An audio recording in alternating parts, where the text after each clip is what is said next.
이제 그 존 브로우라는 학자는 이 가운데 있는 분이 성가 열애가 아니라 아미타이고, 여기 연꽃을 들고 있고, 터번을 쓰고 사유 자세를 취한 이분은 이제 관음이고, 깨졌지만 반대편에는 대세지보살이 있어서 명문을 가진 인도 최초의 관음보살이 아닐까라는 해석이어서 이제 어마어마한 파장을 불러일으켰습니다. 이게 이제 1982년에 이 논문을 발표했는데, 명문에 여기 있는 내용이 바로 붓다 미트라의 관음, 성스러운 기증, 붓다 미트라의 아미타.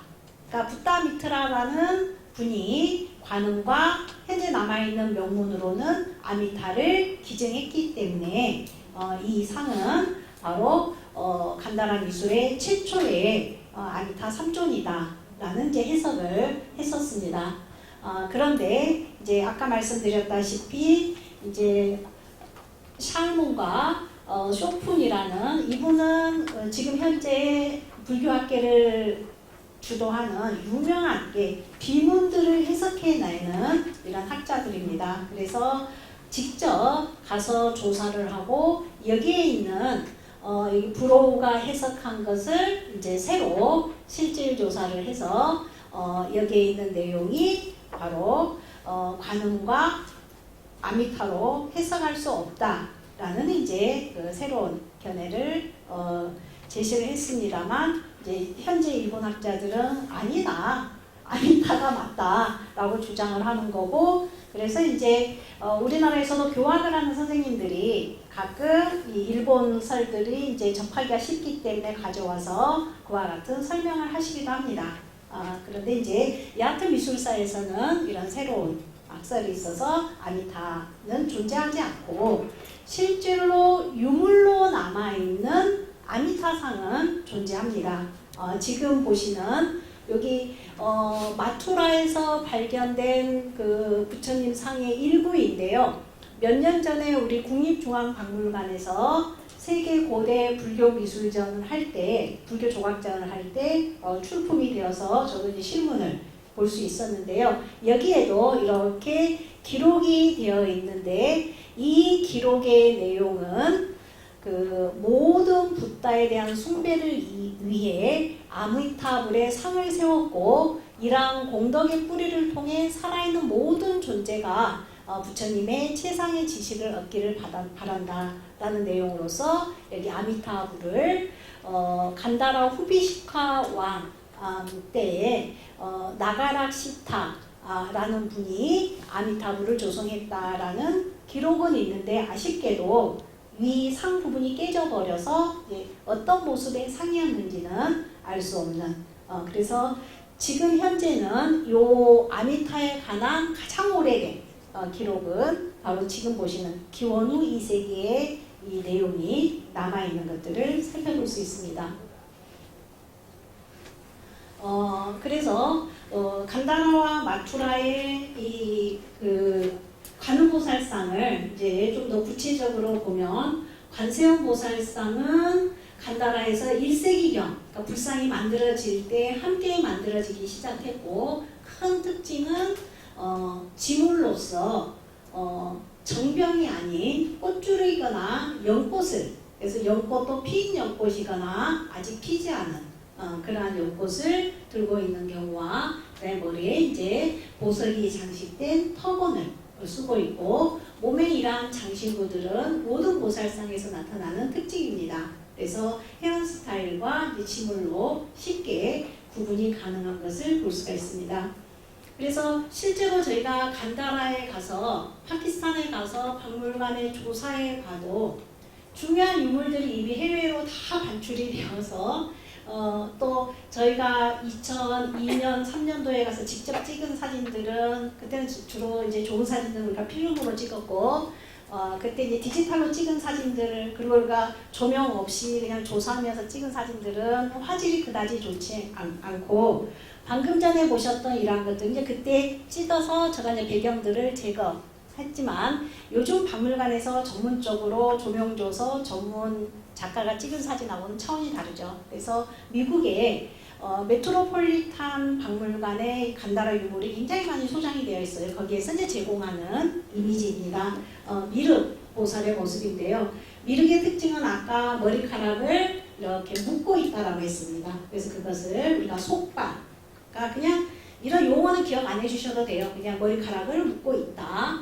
그리고 자, 그 관세보살과 비교해서 관세보살은 보석이 장식된 터번을 쓰고 있는 것과 차이가 있어서 헤어스타일을 가지고 왕의 모습이냐 수행자의 모습이냐로 구분이 가능하고, 두 번째는 지물이라고 했습니다. 제가 색깔을 넣어놨는데요. 이렇게 꽃줄을 들고 있느냐 아니면 여기처럼 이렇게 정병이 아닌 물병을 들고 있느냐. 여기는 이제 물병을 들고 있는데 물병이 깨진 상태고 여기 물병이 남아있는, 그래서 쉽게 관음과 미륵을 구분할 수 있습니다. 그 다음에 이제 대승불교 시대에 들어서서 우리나라 미술과 관련해서 세계적으로 핫 이슈가 되는 것 중에 하나가 방가사유상의 문제입니다.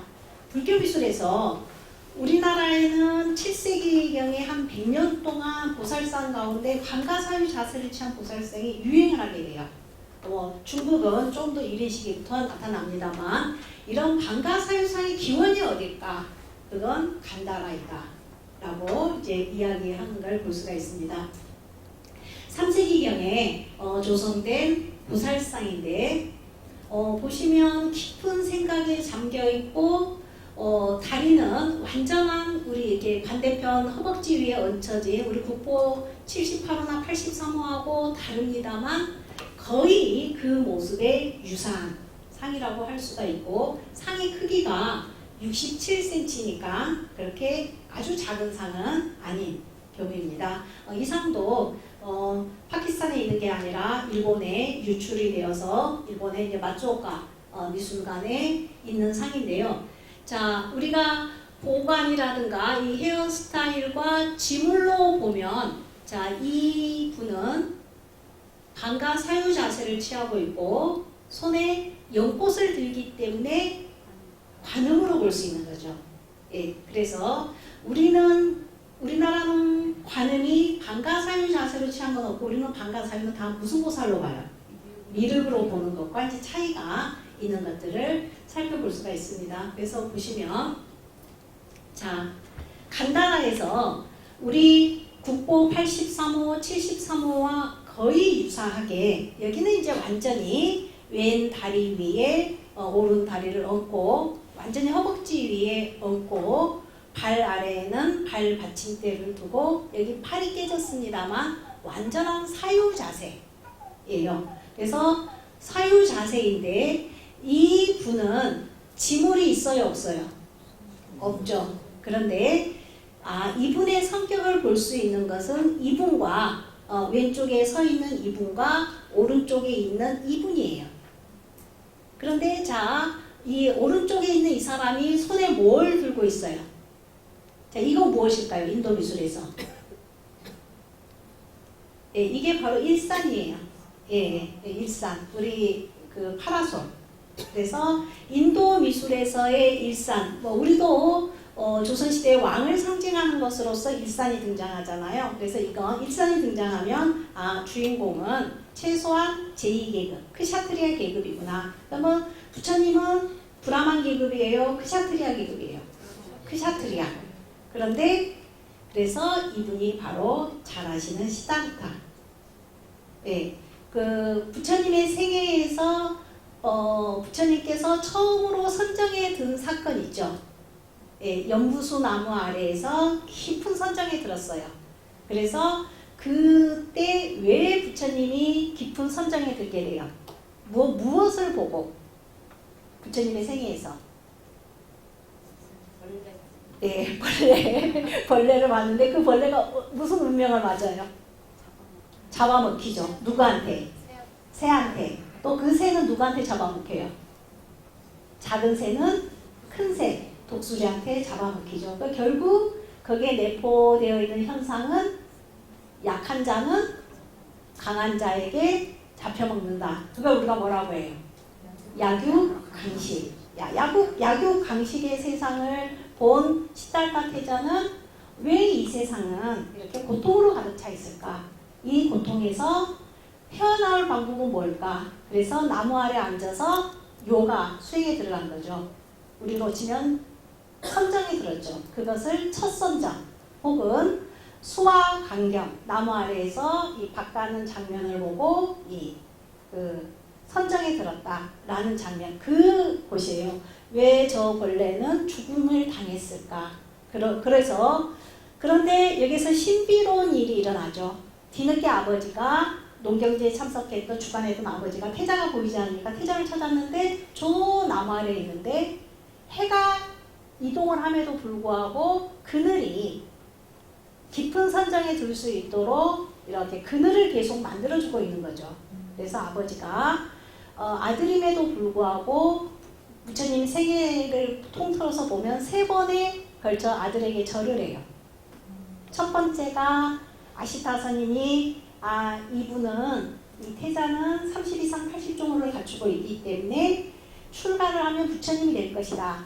그 소식을 듣고 첫 번째 절을 했고요. 두 번째 절은 지금 말씀드린 그 광경 두 번째 절이었고, 마지막에는 깨달음을 얻고 와서 다시 카필라섬에 와서 이제 설법할 때입니다. 그래서 이분이 바로 시타르타고 이분이 아버지 정반왕이에요.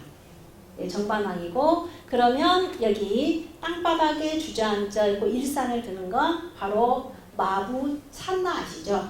네, 동시에 석가열애와 같은 날 태어난 일종의 친구이면서 늘 시종 마부 찬나의 모습이 묘사되어 있습니다. 그래서 이런 방가사유상은 사유 자세를 취한 건 간다라에서 가장 먼저 발생을 해서 인도에서는 태자가 방금 보셨던 사유에 잠긴 자세, 관음보살이 방가사유 자세를 취했고, 중국으로 오면 자 여기 팔도 깨지고 얼굴도 깨졌습니다만 방가사유 자세이고, 여기 네모난 대자에 이것은 태자사유상으로 조성한다 라는 기록이 있어요. 중국에서 만들어진 태자사유상. 그리고 우리나라와 일본에서는 지금 여기 국보 83호와 재료만 다를 뿐 거의 같은 형식으로 만들어진 게 일본 교토의 호류지 광룡사의 방가사유상. 이런 거 우리나 일본은 완전한 미륵으로 태자사유상으로 조성한 것으로 볼 수가 없고 미륵보살로 봅니다. 그래서 그것을 간단하게만 보면 조금 더 그 태자사유상의 모습을 볼 수가 있습니다. 여기에서 보면 이분 무릎을 꿇고 합장한 채 이 방가사유 자세를 향해서 꿇어앉아 있는 분이 누가 되겠어요? 이분이 아버지 정반왕. 그래서 왕이기 때문에 여기에는 왕의 시종이 일산을 바치고 있죠. 그래서 시달타 태자고 정반왕입니다. 그래서 이 모습은 이제 그 수화 광경 사진 가운데 유물 가운데 가장 유명한 게 오른쪽에 보시면 이 장면이에요.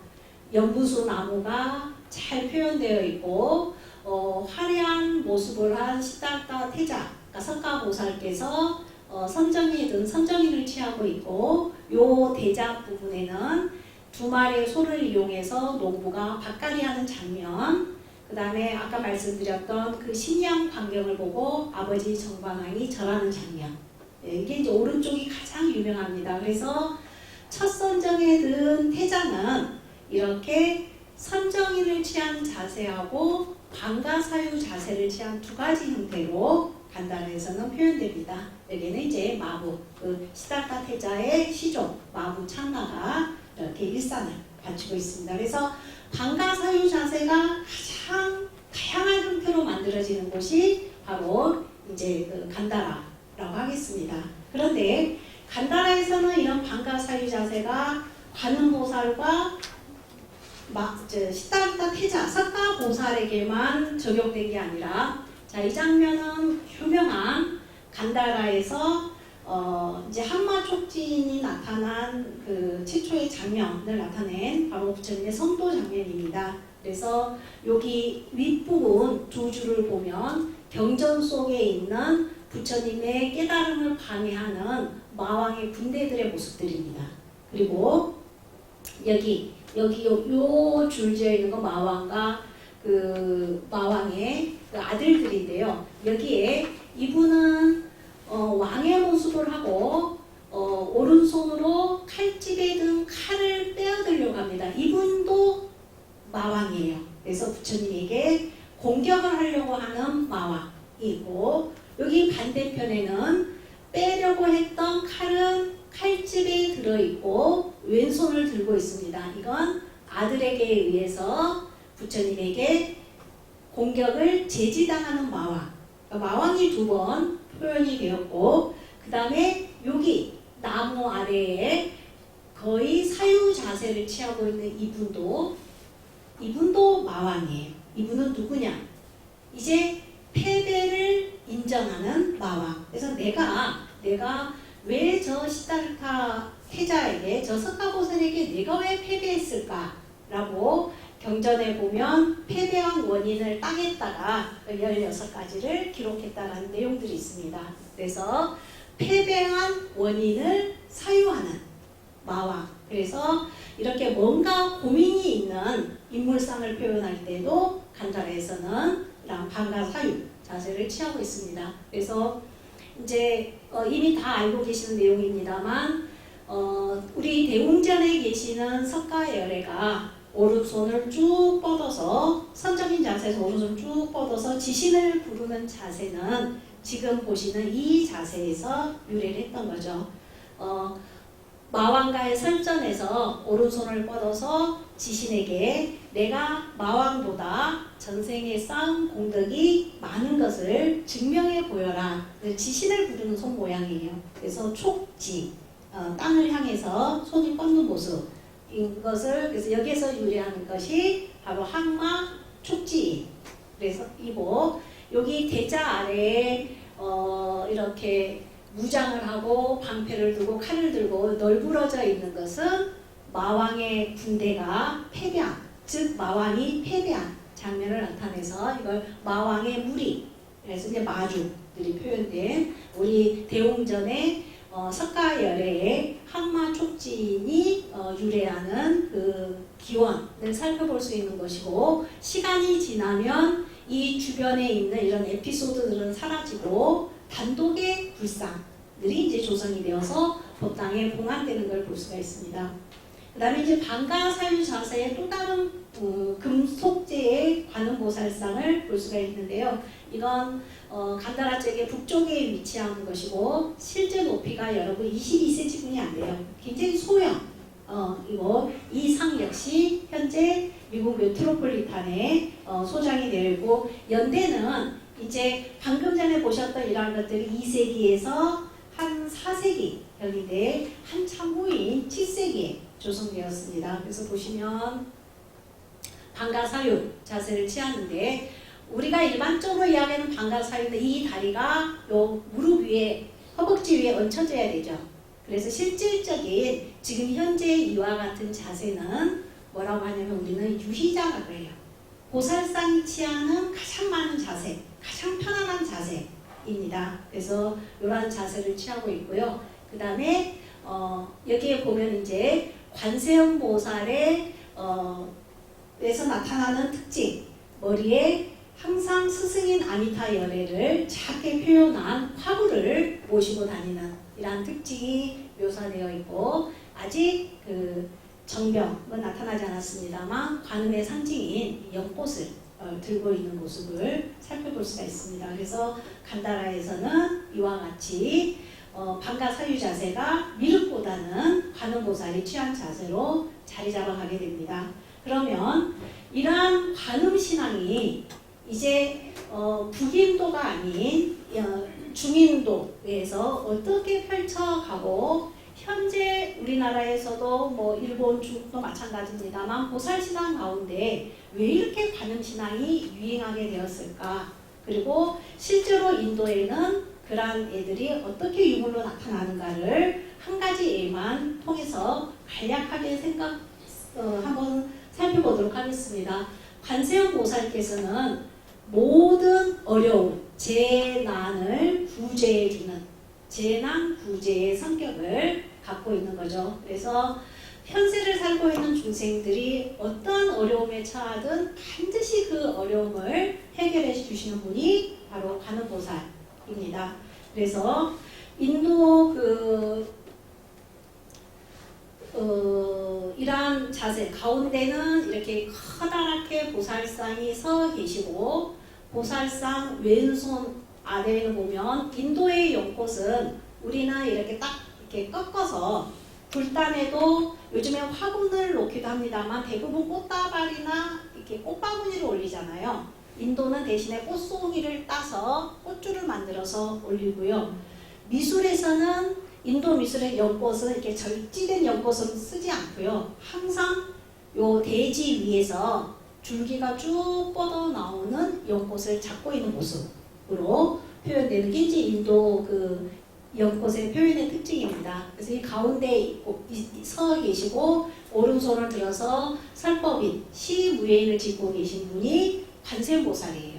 관세음보살이고 그 다음에 관세음보살님 좌우에 이렇게 한 단 여기 맨 위 빼고 여기서 한 단, 두 단, 세 단, 네 단 이렇게 맞은편에 여기에는 8가지의 어려움의 대표적인 어려움을 표현해 놓고 있어요. 그것을 우리가 팔란이라고 합니다. 그래서 그 8가지에 나는 사자를 만나서 해침을 당하는, 그 다음에 코끼리에게 해침을 당하는 거, 화재로 인한 재앙, 뱀으로 인한 재앙, 그 다음에 이제 도는 이렇게 무기를 통한 그러한 난, 그 다음에 가쇠는 감옥에 갇히는 그 어려움, 그 다음에 이제 바다를 가다가 닥치는 어려움, 그 다음에 이제 나찰나는 뭐냐면 우리 귀신에 쓰인다라고 하죠.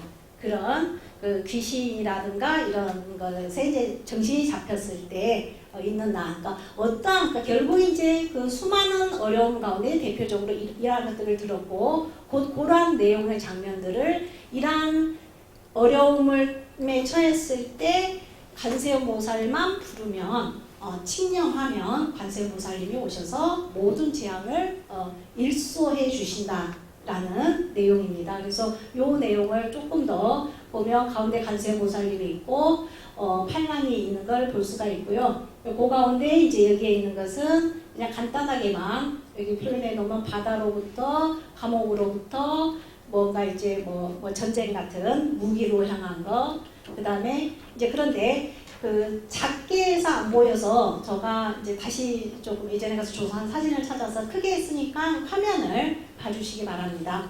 자, 조금 조명이 없이 찍어서 그렇습니다만 여기 화면 끝에 보면 여러분 이 동물 무슨 동물로 보이세요? 자, 요 8가지 가운데 하나 있거든요. 요 동물. 뱀, 또 인도의 뱀은 코브라로 표현돼요. 예, 그럼 코브라 모습은 아니죠. 여기 갈퀴가 있어요. 사자. 예, 이것은 사자에게 이렇게 해침을 당하는, 그래서 사자는 아니고 여기에 이렇게 사람이 합장하고 있잖아요. 이분이 지금 이 사자난을 당한 우리들, 예, 간절하게 관세음보살을 부르면 자, 이 두 다리를 나풀거리고 오시는 분이 바로 누가 되겠어요? 관세음보살. 그래서 이러한 장면이 있고요. 관세음보살 오시고, 자, 여기에 보면, 자, 이거 보이시죠? 이거 뭐예요? 이게 코브라. 예, 인도 미술에서 뱀은 코브라 형태로 표현해요. 여기 코브라 머리. 그래서 이건 뱀을 만나는 거. 그 다음에 여기에 보시면, 자, 무슨 동물 같아요? 여기 8가지 가운데. 자, 사자 지났으니까 코끼리. 그래서 이제 상난. 코끼리를 만나서 당한 거. 그 다음에 여기는 조금 어려운데요. 자, 사자, 코끼리. 여기 불 모양은 아니죠. 배 모양 아까 해서 아니죠. 칼 들고 있는 인물은 아니죠. 바다 모양도 아니죠. 감옥에 갇힌 모습하고 이 나찰란이 좀 어려운데 여기에서 어린아이처럼 배가 좀 불룩한 이게 아까 마왕의 군대의 모습과 비슷한 이분들이 바로 나찰로 보는 게 귀신에게 홀리는 그러한 장면들. 그 다음에 여기에 보면 자, 여기에 화면 뭔가 타오르죠. 그러니까 여기에는 화재, 불로 인한 어려움들. 그 다음에 이제 여기에 보시면 자, 이 인물이 손에 뭘 들고 있어요? 칼. 그러니까 여기 있는 이제 무기로 인한 그런 해침. 그 다음에 이제 여기가 조금 어려워요. 여기에 좀 있는데 뭔가 좀 깨졌습니다만 뭔가 이렇게 묶여 있는 듯한. 그래서 이제 감옥에 갇힌. 요즘으로 치면 그 법으로 인한 여러 가지 그러한 것들이 이제 해당하겠습니다. 그 다음에 여기는 자세히 보시면은요, 예, 배 보이시죠? 예, 배. 예, 배에 타고 가다가 이렇게 난을 당하는. 그래서 여하튼 이렇게 8가지 난만 들었습니다만 이러한 장면들이 이렇게 해서 이 석굴들에 많이 표현되고 있는 것들을 볼 수가 있습니다. 그래서 방금 전에 보셨던 것들이 이제 아잔타 석굴들에는 이렇게 간단하게만 표현되고 있는데, 여기에서 이제 주목할 것은 연화자 위에 옆에서 연꽃이 피어오르고 있고 왼손에는 이제 뭘 들었어요? 예, 이때 이제 정병을 든 모습이고, 오른손은 쉬무예를 짚고 여기에는 이제 사실 염주를 이렇게 들고 있는, 염주를 이렇게 손가락 사이에 이렇게 끼고 있는 모습입니다. 그래서 이러한 관세음보살의 여기도 이제 그 여러 난들 가운데 이제 살펴볼 수 있는 게, 이러한 도상들이 이제 우리나라 오게 되면 석굴암에 있는 11명 관음보살상의 모습을 보면, 이제 여기는 그냥 일반적인 성관음상이고 여기는 11개의 얼굴을 가진 11면입니다만 여기에 이러한 정병을 들고 있는 모습에서 여기는 연꽃이 땅에서 솟아오르는 별도이고, 그러나 우리는 정병 안에 연꽃이 꽂힌 모습으로, 그리고 비록 연꽃을 든다 해도 이렇게 땅에서 솟아오는 연꽃이 아니라 이렇게 절지되어 있는 연꽃으로 나타나는 것들을 살펴볼 수가 있습니다. 자, 그 다음에 대승불교 시대를 나타내는 가장 대표적인 내용이 오른쪽에 보시는 이 유물입니다. 실제 이 유물은 지금 보시는 이 크기보다 실물은 조금 커요. 그리고 돌에 새겨져 있습니다. 그래서 중앙에 계시는 부처님의 모습은 연꽃 위에 오른쪽 어깨를 드러내고 설법인을 짚고 있는 이 모습은 우리가 지금껏 보아왔던 모든 부처님의 공통되는 특징이에요. 그런데 그 좌우로 이렇게 1단, 2단, 3단, 4단, 5단을 만들어서 빈 공간 없이 인물상들을 가득 채워놓고 있는 거죠. 그래서 이것을 무엇이라고 해석해야 될 것인가에 관한 논쟁이 지금 이제 활발하게 이루어지고 있습니다. 그래서 첫 번째는 가장 먼저 해석했던 분은 그 불상의 기원을 얘기했던, 간다라설의 기원을 했던 알프레드 푸시에라는 분은, 지금 이 장면은 석가열애께서 사위성에서 그 이교도들과 그 도술 겨루기를 해서 결국 이교도들을 항복시키는, 그래서 그걸 사위성에서 신변을 일으킨 사건이다 라고 해석을 했어요. 그런데 아까 말씀드렸다시피 그 삼존상의 파편을 가지고 존 브로우가 아미타불이라고 해석한 이후에 일본 사람들이 신이 난 거죠. 그래서 이건 석가열애가 본존이 아니라 이분이 바로 아미타열애이다. 왜 아미타열애이냐? 여기 밑에 보시면 연꽃이 피어나오는 물속이에요. 그러면 우리가 연못에서 연꽃이 피어오르고 그런 장면은 우리한테 익숙한 장면은 어느 장면이에요? 극락의 모습이죠. 자, 그래서 우리가 극락에 갈 때는 태생도 아니고 이제 화생을 한다 하죠. 그래서 연꽃을 타고 직접 가시기도 하지만 이제 수행의 정도에 따라서 어떤 분들은 연꽃 속에 갇힌 채로 극락에 가서 한참 시간이 흘러야 이렇게 연하화생한다라고 하죠. 연하화생하면 아미타시나.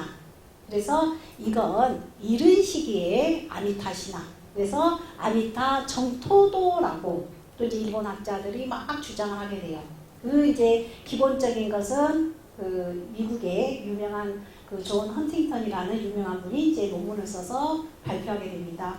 그리고 이제 가장 최근의 견해는 석가열애의 사위성에서 이교도들과의 그 힘겨루기 장면을 나타낸 사위성 신변도 아니고, 그 다음에 아미타 열애가 극락에서 설법하는 아미타 정토도도 아니고, 이분은 석가열애이다. 석가열애가 법을 설하는 장면이다. 그래서 석가 설법도라는 이제 그러한 그 내용으로 지금은 이제 그 내용이 세 번째 내용이 이제 가장 설득력을 갖고 있고, 그렇게 해서 우리가 유물로 보는 이러한 내용들이 또 다른 모습으로 자리를 잡게 되면 우리나라 후불탱화들 있죠.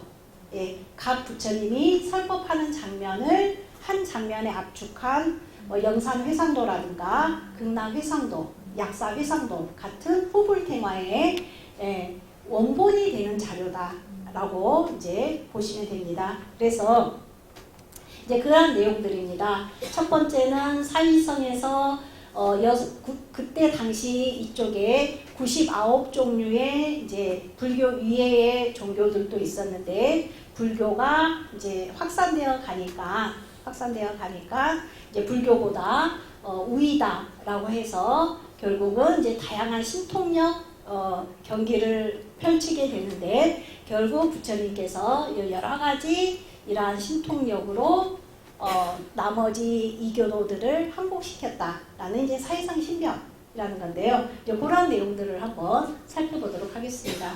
제가 이제 조금 부처님을 강조하기 위해서 이제 연화자 위에 앉아 있는 부처님을 한 거고요.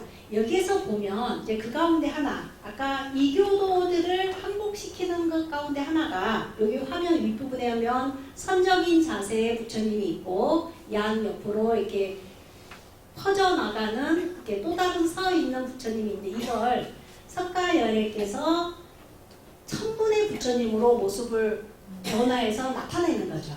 그러니까 이교도들이 그걸 보고 깜짝 놀라요. 한 분이 아니라 천분이나 되니까. 그래서 그것을 우리가 천불화연이라고 합니다. 실제로 오른쪽은 천불화연을 나타낸 단독 작품이고, 여기에 이제 윗부분에 이러한 장면이 들어가서 초기 알프레드 푸시 같은 분은 이 장면이 바로 사위성에서 신변을 일으키는 석가열애를 나타낸 것이다 라고 이제 해석을 한 거죠. 그리고 실제로 간다라에서 그 신변을 나타내는 부처님을 표현한 게, 제가 이제 색깔을 좀 넣었습니다. 그 신변 가운데 유명한 게 석가열애뿐만 아니라 부처님의 신변을 나타내는 그 가운데 하나가 두 가지의 신변이에요. 그게 뭐냐면 위로는 불을 방출하고, 그래서 여기에서 보면 어깨에 뭐 타오르죠.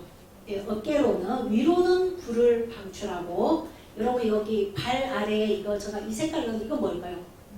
네, 발 아래에는 물을 방출하는. 그래서 저는 이제 고향이 여수인데요.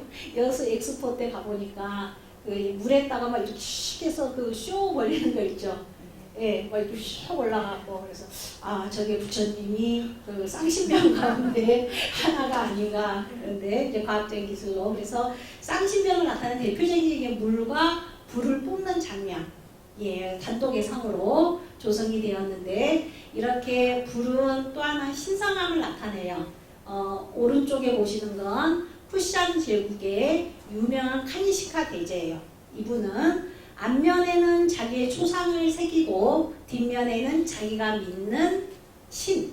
근데 이제 이 카니시카 대제는 힌두교도 믿고 그 다음에 조로아스터 불도 숭배하고, 이제 불교에도 굉장히 포용적이고 불교도 이제 신봉했던 분입니다. 그래서 이 장면은 보도, 그래서 이제 부처님을 새겼죠. 그래서 결국 이 왕은 부처님과 동일하다. 그래서 이걸 우리는 왕즉불 사상이라고 하죠. 그런 표현인데, 여기에서 이제 주목되는 것은 여기에 오른손으로 이 들고 있는 것은 불을 피우는 도구예요.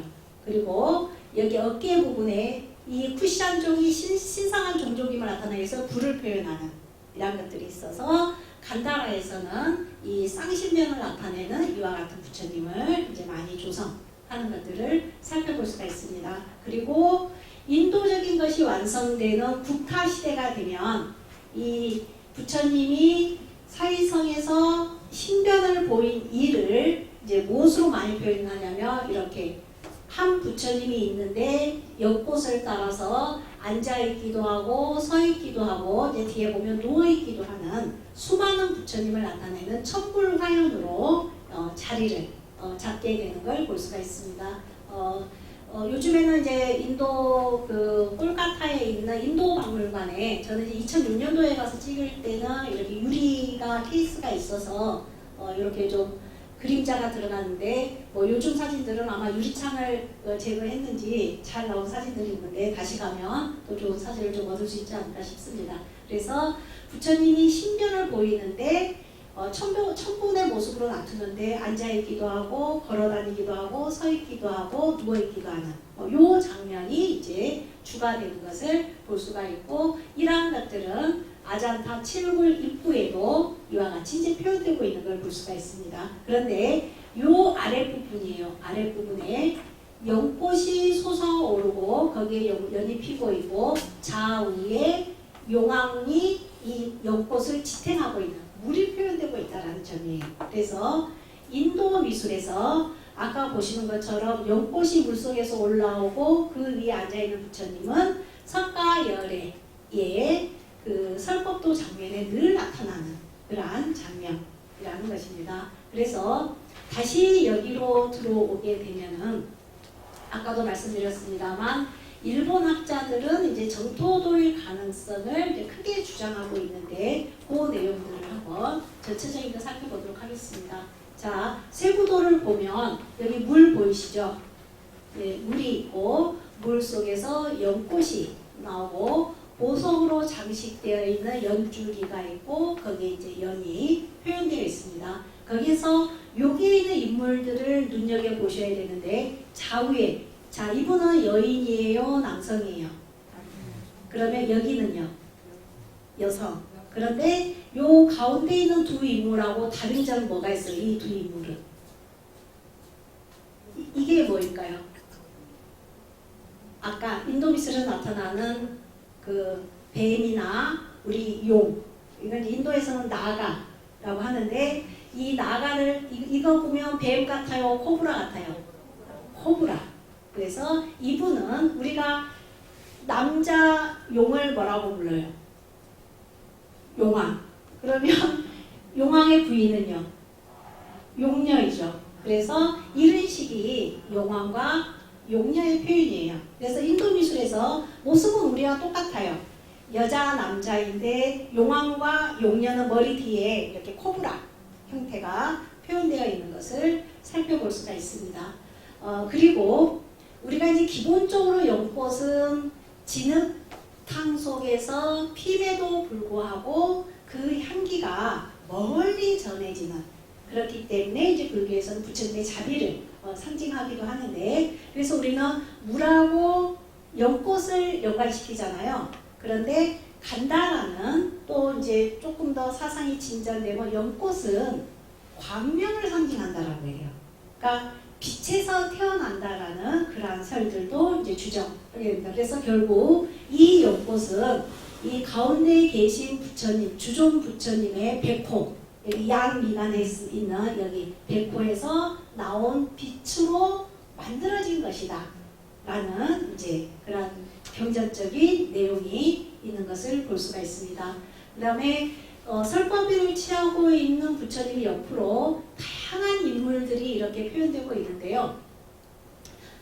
이 인물들이 보시면 손에 꽃줄을 들고 뭔가 공양을 바치는 인물들에서부터 또 하나는 아까 윗부분에 천분의 부처님으로 모습을 화연시키는 천불화연도 있고 또 여기는 이렇게 동물이 있고 이 장면은 석가열애께서 그 마가다구 근처에 왕사성 근처에 한 석굴에 계실 때 제석천이 와서 부처님께 설법을 해달라고 청하는 그러자 부처님께서 설법을 한 제석굴 설법 장면을 나타낸 거예요. 그래서 이런 불전 장면이 두 개 들어가 있고 나머지는 보시면 이렇게 꽃줄을 동양 올리고 있거나 다양한 자세로 뭔가 경청하고 있는 자세 이런 인물들이 이제 배치되어 있는 걸 보고 이 인물은 뭔가 듣고 이게 엄청 놀란 듯한 이런 내용 혹은 그 내용이 너무 좋다. 맞아 이 내용이야 라고 찬탄하는 듯한 그래서 이제 다양한 이런 인물들이 이제 존재하는 것들을 볼 수가 있습니다. 그래서 결론적으로 이제 이 방금 전에 보셨던 이 내용은 석가열애께서 어떤 경전을 설한 것은 잘 모르겠으나 얕은 경전을 설하는 장면을 설법하는 장면을 나타내고 있는 장면이다 라고 이제 잠정적인 결론을 내렸습니다만 사회성신변이다 아미타 정토도다 라는 견해도 이제 현존한다 정도만 기억을 해주시기 바랍니다. 그래서 이제 대승불교 시대에 들어서서 다양한 그 인물들이 이제 등장하는 그런 것을 나타내는 예이고요. 여기까지가 강의고 이제 마지막에 한번 정리를 하도록 하겠습니다. 자, 이런 미륵은 수행자 모습을 한 미륵은 중앙아시아로 건너가면서 또 다른 모습을 취하게 되는데요. 중국 초기의 미륵은 자세에서 알 수 있는데요. 두 다리를 이렇게 교차시키고 있는 자세, 교각자를 취하게 되는 거고, 그 다음에 이 미륵신앙은 그래서 한 줄기는 보살신앙, 지금 도솔천에서 설법하고 있는 분은 미륵보살이고 이 도솔천에 계신 미륵보살이 56억 7천만 년 후에 지상으로 오죠. 그러면 누가 돼요? 미륵불이 돼요. 그래서 이른 시기 중국에서 미륵보살은 교각자, 미륵부처님은 두 다리를 11자로 내린 왕의 모습을 하게 됩니다. 그래서 이 두 미륵신앙이 전개되게 되는 거죠. 그래서 이런 교각자를 취한 미륵보살은 삼국시대의 우리나라의 방가사유 자세의 상으로 만들어지는 것을 볼 수가 있고요. 그 다음에 이런 이제 미륵불 신앙은 고려시대가 되면 여러 종파, 우리 지금도 조계종, 천태종, 총지종, 법화종 다양한 종파들이 있잖아요. 그것과 마찬가지로 고려시대에는 이제 그런 종파 불교가 자리를 잡게 되죠. 그래서 그 가운데 화엄종과 함께 큰 세력을 형성했던 종파가 여러분 법상종이 있어요. 법상종의 주불은 미륵이에요. 그래서 그 전통이 이어지는 곳. 자, 우리나라의 가장 유명한 미륵 신앙처는 어디일까요? 김제 금산사. 그 다음에 충청도 가면 미륵대불이 있는 곳. 청동대불에 있는 법주사가 되죠. 그래서 금산사의 작은 집이 여러분 법주사예요. 그리고 또 금산사와 법주사와 함께 또 같은 집안의 절이 있는데 그 절이 여러분 불국사예요. 이게 지금도 그래서 한 절은 전라북도, 한 절은 충청북도, 하나는 경상북도, 이미 같은 집안이에요. 지금도. 그런데 그의 중심 사상이 법상적으로 엮여 있어요. 그 법상정의 주불은 미륵. 그래서 지금은 청동대불이지만 고려시대에 조성된, 고려 초에 조성된 법주사의 미륵대불이에요. 그래서 왕처럼 두 다리를 내리고 연꽃자리에 앉아서 설법하고 있습니다. 그래서 이러한 흐름들이 여러분 충중 수안보 아시죠? 제천. 예, 거기에 그 미륵 예전에는 고려시대는 대원사라는 절이었는데요. 여기도 동네 이름이 미륵 부처님이 계신 곳이기 때문에 미륵리예요. 그래서 우리가 일반적으로 미륵리 석불, 고려시대의 석불이 이렇게 잎불로 서 있는 대형의 부처님으로 조성이 되게 되고, 이런 대형의 부처님은 이제 봉은사에도 조성이 되게 됩니다. 그래서 80년대에 봉은사의 미륵대불이 조성이 될 때 논란이 많았어요. 왜냐? 봉은사는 뭘 지향하는 조선시대의 절이었어요? 수사찰. 네, 선종 수사찰이잖아요. 예, 선종 수사찰에 법상종의 주불인 미륵을 모신다 그래서 이제 조금 논란은 있었습니다만, 이제 현대적으로 앞으로 오실 부처님이라는 관념으로 보시면 되겠습니다. 그래서 미륵 부처님의 특징은 간단해요. 일단은 대불로 조성한다라는 특징이 있어요. 그러면 큰 부처님으로 조성하려면 좌불이 어울리겠어요? 입불이 어울리겠어요? 예, 입불이 어울리게 되고 또 야외에 모셨기 때문에 이 상호를 보호해야 되잖아요. 그래서 이제 후대가 되면 자 석가열애 현재의 석가열애는 과거 연등 부처님으로부터 부처가 될 것이라는 수기를 받았잖아요. 자 현재의 석가열애는 누구에게 수기를 줬어요? 미륵 56억 7천만 년 후에 올 미륵에게 수기를 준 거죠. 그래서 어떻게 보면 미륵 부처님의 그 스승은 그럼 누가 되겠어요? 어느 부처님이 되겠어요? 석가열애가 되겠죠. 그래서 아까 관음은 스승인 아미타를 어디에 모셨어요? 머리에. 그래서 초기 보살상에 보면 그 관음보살은 여기에 그 부처님을 모시고 있고 미륵도 모시고 있어요. 그럼 미륵이 여기 보관에 부처님을 모시고 있으면 그 부처님은 무슨 부처님이어야 돼요? 석가모니고. 그런데 시대가 지나면서 관음이 이제 훨씬 유행하게 되니까 미륵은 부처님을 상징하는 인간의 형상보다는 또 부처님을 상징하는 것 또 하나 있죠. 탑. 예, 탑을 여기에 표현하게 돼요. 그러니까 그런데 이제 우리나라는 보관 야외 실내는 괜찮게 보관에는 상호를 보호해야 되기 때문에 요 얼굴을 보호하는 보계를 탑 형태를 취하는 걸 볼 수가 있습니다. 그래서 요거 탑으로 이해해 주시면 돼요. 그러니까 석가열애를 모시고 있고 그 다음에 용화수 나무 아래에서 성도를 하기 때문에 미륵은 손에 용화수에 피는 용화를 들고 있어야 되는데 용화는 상상의 꽃이잖아요. 그래서 연꽃 모양을 들어요. 그런데 핀 연꽃이 아니라 아직 봉오리 되어 있는 연꽃을 들거나 혹은 연꽃으로 표현하기 어렵잖아요. 그러니까 이제 봉사 같은 경우에는 둥근 보주 형태. 그러니까 이 왼손에 든 보주는 연꽃을 간략하게 표현한 거고 결국 그 연꽃은 용화를 상징한다 라고 기억해 주시면 됩니다. 그래서 이러한 흐름들을 갖고 있는 것을 볼 수가 있고 간다라에서 유행한 꽃줄을 들거나 연꽃을 든 관음은 7세기 우리나라에 조성되면서 이제 정병을 들고 새롭게 정병을 들고 여기에도 연꽃을 들었을 것입니다.